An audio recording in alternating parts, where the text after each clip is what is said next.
Welcome to Today I Work On. I'm going to go over how I build a wall by myself since I don't have any help. This is going to be a separate just video on how I build walls.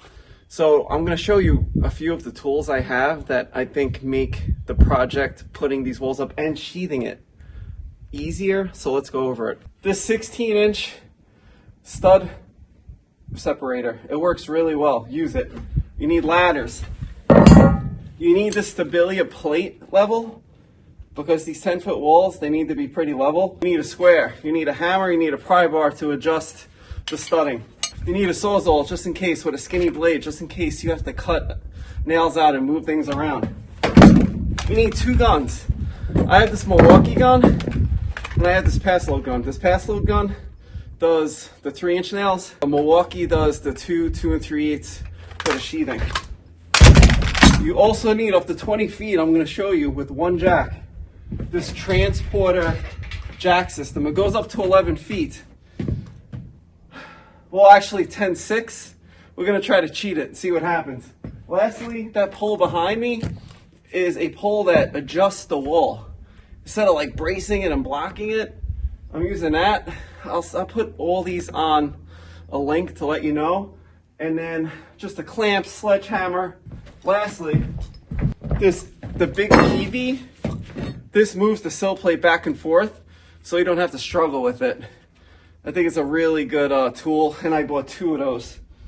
So that's basically everything I need besides my saw. So also circular saw, miter saw, and then a bunch of saw horses basically. So you need actually quite a bit of tools to build these walls by yourself.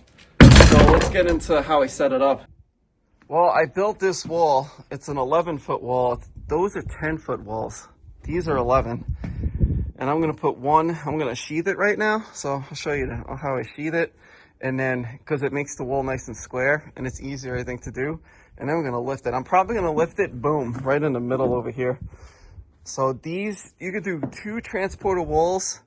If you use 2 of them, you could go up to 70 feet. So this is almost 20 feet, and I'm comfortable with using one jack because I've seen how strong these transporter jacks are. So let me start putting this together.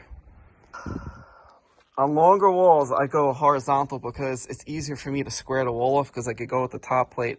As you can see, I left the top plate and I really didn't bring it all the way so I could tie the corner in with this other wall I'm gonna build. So I did put one top plate on, it's 12 feet long.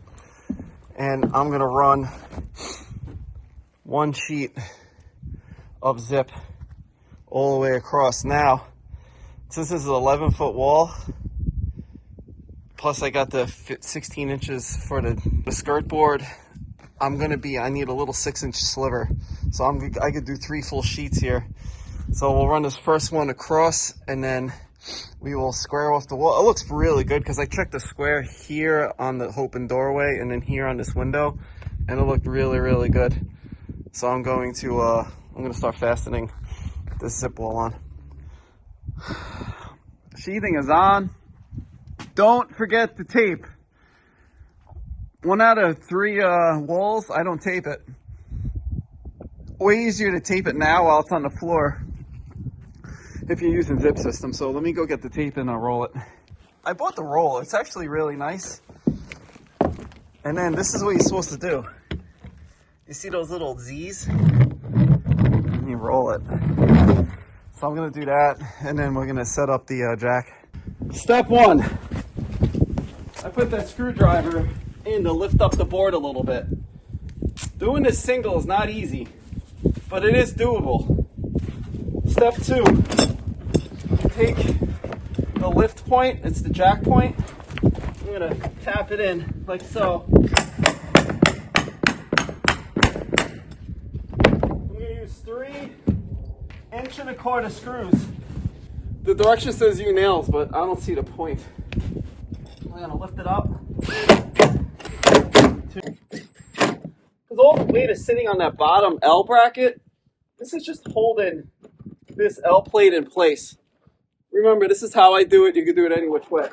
So now I have plenty of slack. Make sure you pull all this line down first from the top of the jack or you'll have issues. these are rated for 10 feet 6 inches. This is actually an 11-foot wall. So we're gonna cheat it a little bit by 6 inches. Hopefully it works. We'll find out. So next up, I'm gonna take out the screwdriver, and then we're gonna bring the actual jack over and put it in place. I'm gonna lift the jack up.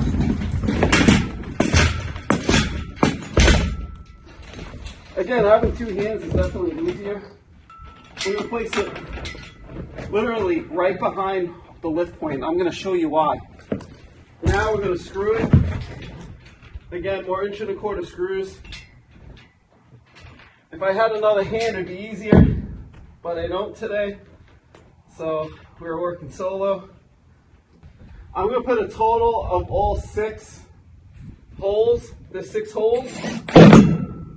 I'm gonna do 6 screws now. What I'm gonna do is, I'm gonna tighten up this line a little bit just to make sure it's good. There's a switch. Down and up. I'm gonna go up. So that's how we get. I'm gonna add a few more screws and we're gonna start lifting this baby up. It's the moment of truth. Let's pick it up and see what happens. The reason why I'm doing 1 is because I have this wall here and this wall here, and I could shimmy the wall back and forth. If I had 2, I could probably do it as well.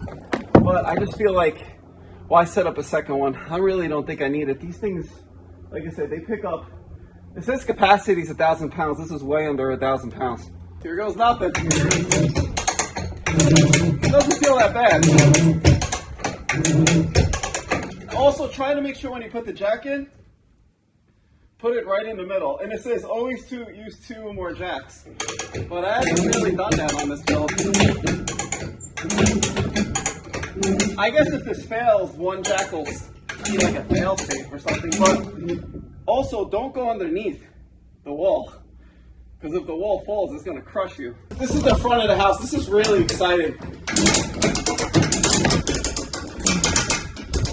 Now, when you get to this point where the wall almost tips, this really starts, look, just so there's no tension in the cable, you gotta be really like careful with it. So go slow at this point.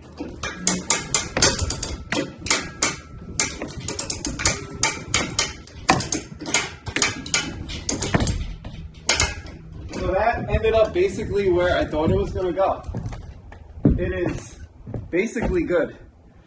Now what I'm gonna do is, I'm going to nail on the plate, and then I'm going to unattach this and then get a clamp over here so the wall doesn't move and I could adjust it. But this works for, this is up to 10/6, which makes sense because it didn't fall all the way. But let me take it apart and then we will finish up tacking up this wall.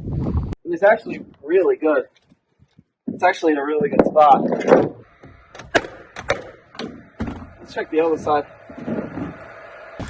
Looks like over here has to come in just a smidge, nothing crazy. So I'm going to use the PV tool and move it a little bit.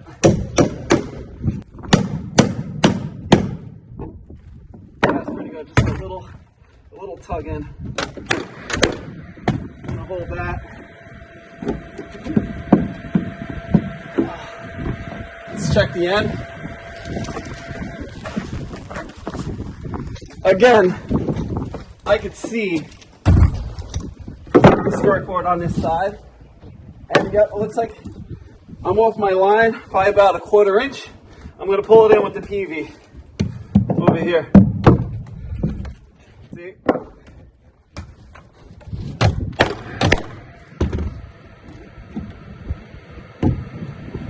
One more time.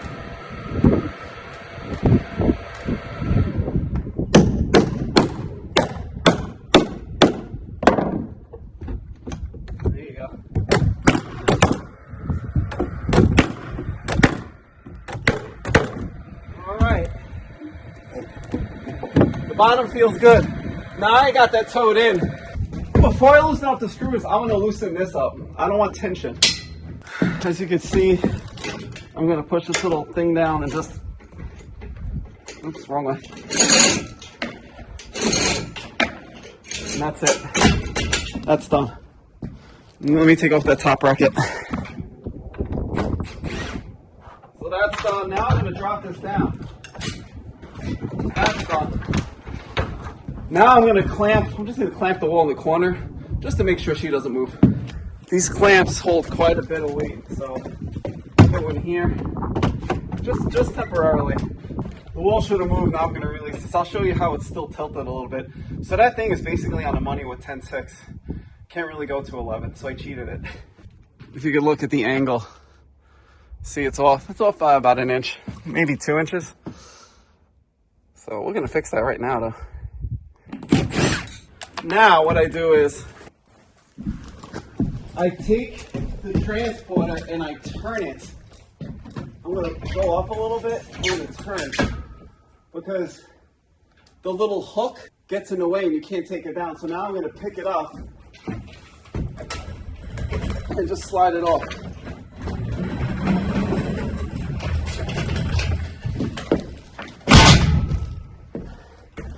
That part is done. Now I'm going to undo the clamps. I'm going to level the wall off a little bit.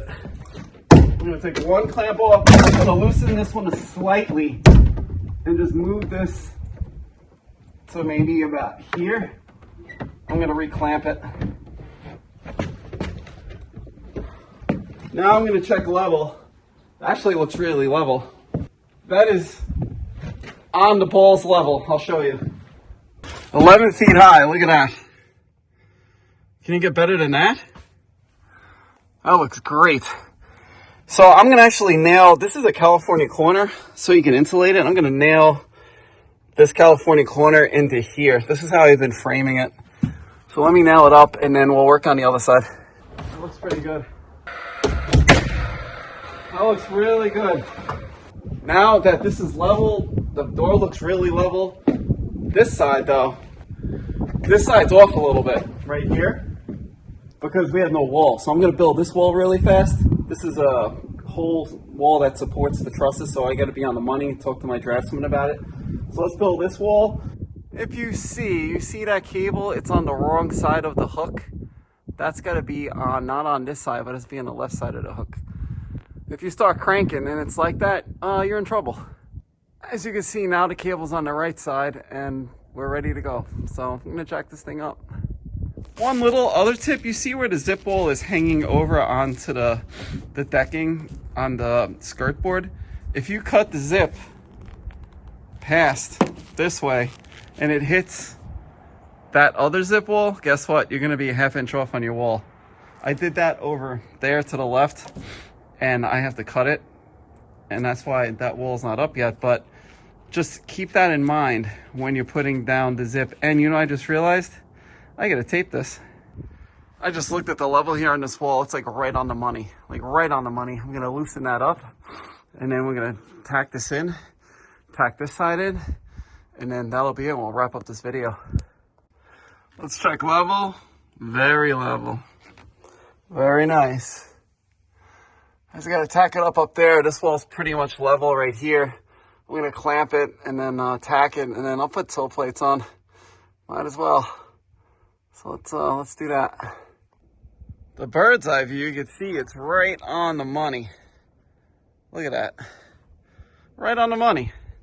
I'm gonna tack this up and I'm gonna recap this video. Well, that's how you build walls and basically what you need. I hope you learned something from this video. I actually watched quite a few videos on how to build walls and I actually really didn't love them. And that's why I did this one. I think it's going to be short. It's going to be sweet. I'm going to get the point across on how to jack up these bad boys all by yourself. And if you have any questions, ask in the comments. If you're a professional, let me know how I did, because this is not what I do. And I am the first person to say that, but I think it's super efficient the way I'm doing them. So if you have any questions, again, ask. If you like this video, please like it. If you like all these projects and what I'm working on, please subscribe. I appreciate all the love. If you want to watch me build a house, also subscribe. So again, thanks for watching and I'll catch you next time.